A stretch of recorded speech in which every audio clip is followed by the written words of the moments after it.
The last point is to take that conversation but deepen it based on a big idea. And I think in this instance, I'm going to actually use Coca-Cola and what we did with Wyden.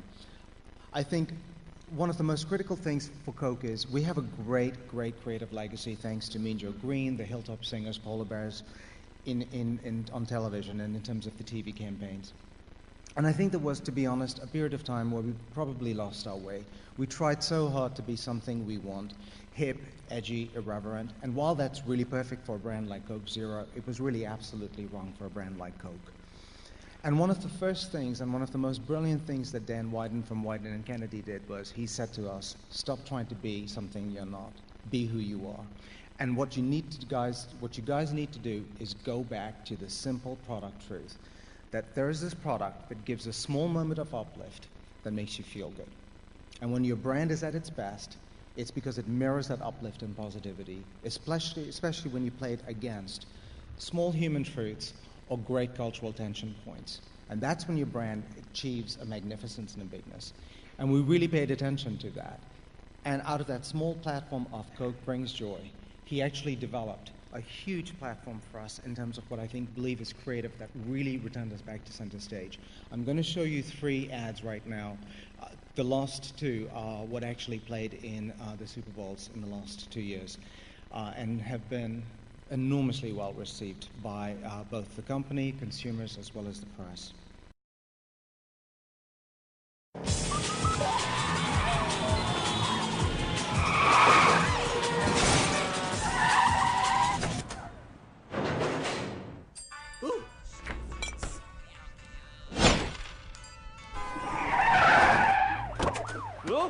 You give a little love, and it all comes back to you. You're gonna be remembered for the things that you say and do.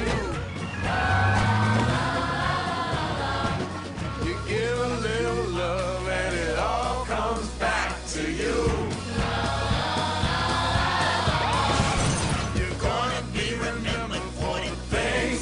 Say and do. You give a little love and it all comes back to you.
Very much for that. We're very pushed for time, so the debate which is happening in your heads right now, because we can see all the questions on the screen, may have to be somewhat rather radically curtailed. However, one of the benefits of Venice is that all our speakers and guests will be lunching and dining with us over the next 2 days.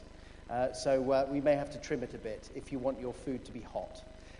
So Sital has kindly said that he would trim his presentation, but we still very much felt the need that we wanted him to speak and give his opinion on some of the issues that we've discussed. So without further ado, a huge round of applause for the Global Media Director of Philips, Mr. Sital Banerjee, ladies and gentlemen. Thank you. Okay, thank you, Charlie, for inviting me here. Thanks, Bernhard, Laura, and Pio. Great presentations that you shared with us. My presentation, being a media person, is all full of slides, charts. So if you may want to, plug in your MP3 players, bring out your Blackberries or whatever, take a pre-lunch nap, because lunch is supposed to happen in the next 10 minutes. I stand before you today, all colleagues from the same communications fraternity, to share my views on media. It would be unfair, however, not to give you a sort of brief glimpse of the company that I proudly represent, and I'll do it really briefly. Philips. A company that has always been on the forefront of technology and innovation. From 1891, when Anton and Gerard Philips started the company and manufactured that very humble incandescent light bulb, we have been about technically advanced solutions designed around the consumer, which are easy to experience. Name it, and Philips has either single-handedly or working with able partners come up with these and many, many more solutions that have almost become an oblivious part of our lives. We had these great solutions, but what we did not do probably very well is we did not communicate effectively to and with the world outside. And that has been changing now over the past few years and changing really rapidly. And the change, I believe, started in the last 3 years with this. I see technology that has humanity. I see technology even my dad can deal with. I see technology that doesn't make me feel inadequate. I see technology that makes sense. I see technology as simple as the box it comes in.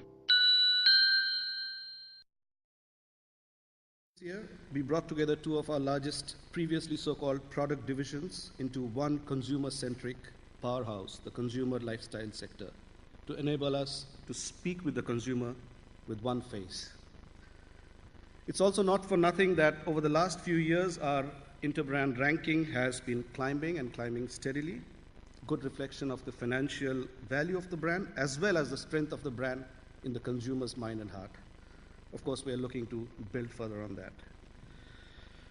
Yes, we are today a company that's driven by positive transition, and marketing communications is one of the disciplines that has a big role to play in all this change.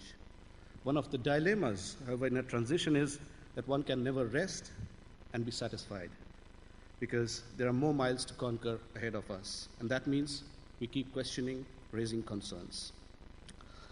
I'll share two of my concerns relevant to the media world. With the first one, and I'm very passionate about this one, as clients are prone to do, directed straight at the media agency world. The other one, I believe, is a joint responsibility.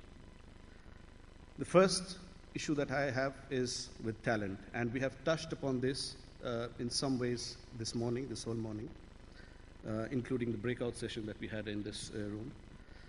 When I interact with a cross-section of young people with fancy titles who have been working in the media planning and buying profession, across markets, across agencies, I'm absolutely amazed and frustrated at their almost complete lack of basic media knowledge. People who have been working for a few years, but go blank when I ask about basic concepts, recency, frequency approach. These are the people who talk about print TRPs. They would easily add up GRPs across markets to give me an average GRP, which, I mean, if you know your media, is a criminal offense as far as I'm concerned. Yeah? I mean, that's me. Of course, I haven't lost those many here, but that will happen soon. Of course, the world has moved on from the days when we used to calculate things manually. We all have become so comfortable using softwares that do the job for us. But my question is, if they don't know what's behind the programs that they work with or the software that they are using, and if they don't know what's the why and how that they are doing things, what value can a planner add to strategies and plans that are really being churned out like products come out from a factory assembly line? Anyone who has a laptop and relevant softwares can do the job. So why do clients still continue to invest with media agencies? Why do we need media agencies then? Frankly, I'm not sure which other respectable profession treats as human capital, and that's the real asset that any agency has, with such disregard and indifference for educating, growing, and nurturing the right talent. I mean, don't get me wrong, agencies take very good care of their people. They even fight amongst each other to retain the good people. But what I see all around me is a lot of good managers, okay? Business managers in the media agency world. But what I'm talking about is the lack of raw, pure media knowledge that will really take us to the next step in this entire changing communication world. People talk about training, ad hoc training, a one-day workshop here or there. These are, to me, two short-term, goal-driven objectives that do not help build the strong foundation that will help young careers to grow and prosper in the long term.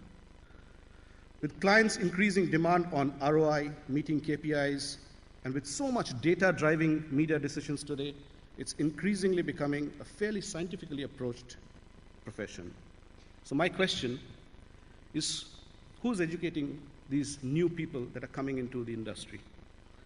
I mean, we keep hearing about the lack of good media talent worldwide, and this has been going on since years now. But what are the media agencies doing constructively and as an industry together with a long-term view to address this situation? Isn't this vital for the very survival of media agencies in the long run? I mean, you could call it an extreme analogy, but I mean, I wouldn't give my heart to go under the knife of a doctor who's learning on the job, who doesn't have basic medical education behind him to support it.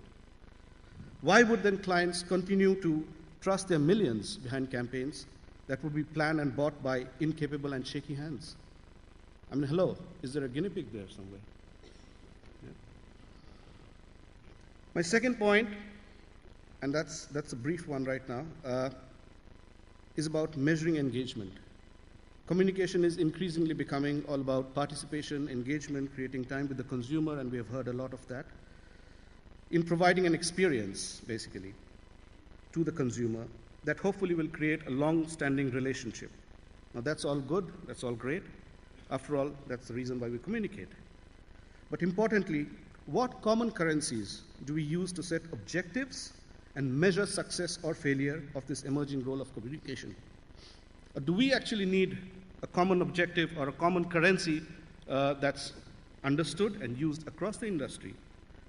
I mean, in all our ways, we have come up with short-term solutions, which all clients look into, which all media agencies come and recommend. But what are we going to do long-term? Because all along, all these years, we have been measuring effectively that one-way communication when we were just having the television ad that goes out, somebody is watching there and happy about it. But how do we sort of evaluate the performance, and what is the common currency that we could talk about when we are talking about this engagement and the experience in the media world? With that, I hope I have placed some points that we can discuss about, not necessarily now because we don't have the time, but over our other sessions that we have planned for the next 2 days, and as we go back to our own homes, our own countries, and to our own jobs. Thank you very much.